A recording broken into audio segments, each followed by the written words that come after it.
The government's reaction to the latest violence in Egypt runs risks of further inflaming political divisions.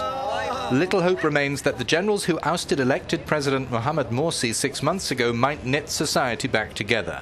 A decision to brand his Muslim Brotherhood movement a terrorist organization has plenty of public backing. This Cairo resident says, "I support the government decision, though it's a bit late. The Brotherhood's been a terrorist organization for 80 years and has always survived through killing." Another resident says, "It's a good decision but late. This is the most appropriate punishment for them because we are now in a state of war."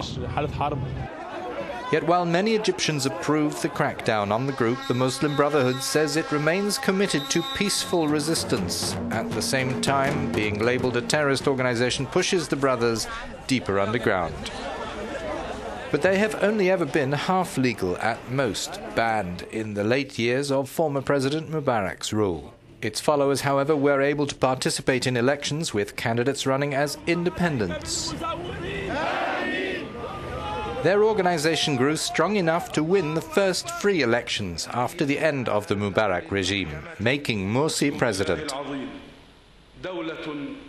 But since his overthrow in July this year, the state has killed hundreds of his supporters in the streets and arrested thousands more.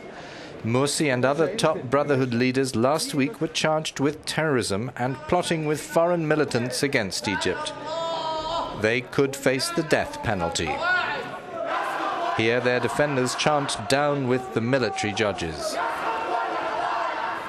In mid-January, Egypt is due to hold a referendum on a new constitution. Already before this week's developments, the Brotherhood had called for non-participation.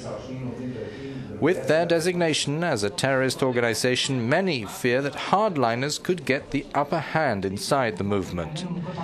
Brotherhood spokesman Amr Farouk said just days ago the National Alliance supporting legitimacy announces its decision to boycott this invalid referendum that is being conducted by the bloody fascist coup authority.